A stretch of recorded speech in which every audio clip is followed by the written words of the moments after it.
Сәлем достар, каналыма қош келдіңіз. Бүгін сіздермен өте оңай жасалатын, әрі дәмді болып шығатын булочкидің рецептімен бөлісемін. Видеоны қарамас бұрын каналыма тіркеліп, лайк басуды ұмытпаңыз, және сұрақтарыңыз болса, төменгі комментарий бөліміне қалдырып кетіңіз. Ең алдымен 2 жұмыртқаны жарамыз, үстіне аздап қантты сеуіп, тұз қосып, жақсылап араластырып аламыз.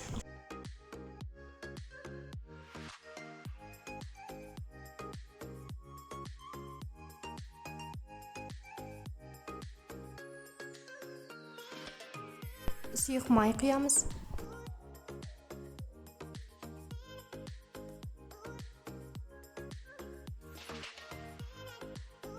Және жылы сүтті құйып араластырамыз.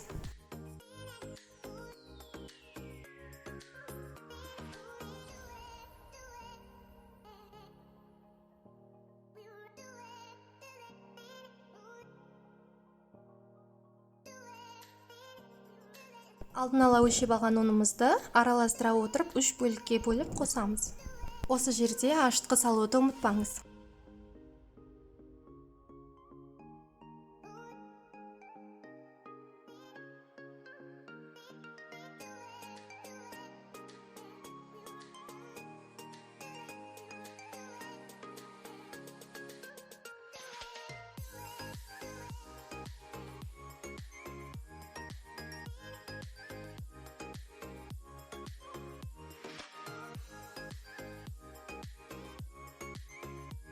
Барлығын қосып, жұмсақ қамыр илейміз.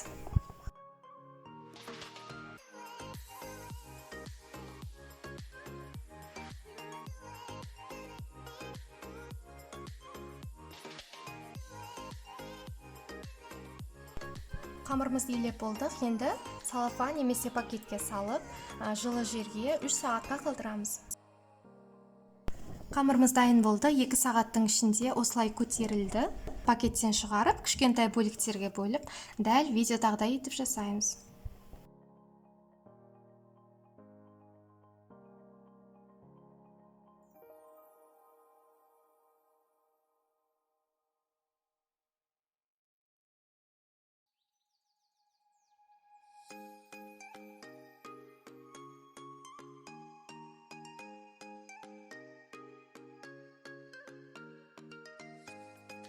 Булочкидің ішіне қант және мак салатын боламын. Осылай 2 тәрелкеге қант пен макты салып дайындап қоямыз. Аздап сармай қосамыз, оны да алдын ала микроволновкаға ерітіп дайындап қоямыз. Енді қамырымызды сармаймен майлап, қант және макты қосып, булочки дайындаймыз.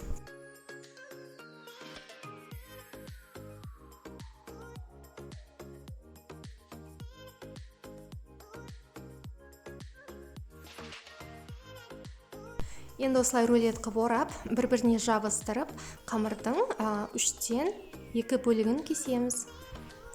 Не осындай жүрекше шығады.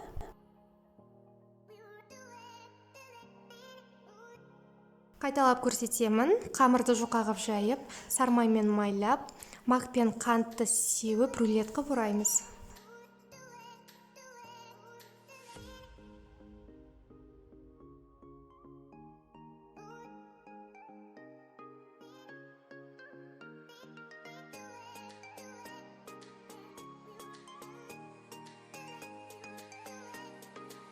Осындай әдемі жүрекше формада шығады. Алдын ала сұйық май жағып дайындап қойған табамызға барлығын тізіп қоямыз және жұмыртқаның сарысын жағып, қызып тұрған пешке жібереміз.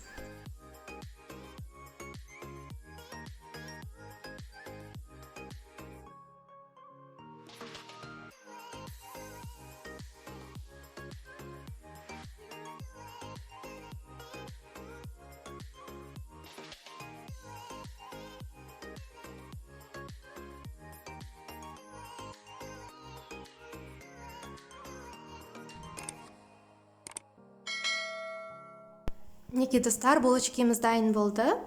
Жұп-жұмсақ, үлпілдеп тұрған, әрі қытырлақ болып шығады. Міндетті түрде жасап көріңіз және пікір қалдыруды ұмытпаңыз. Келесі видеоға дейін сау болыңыздар.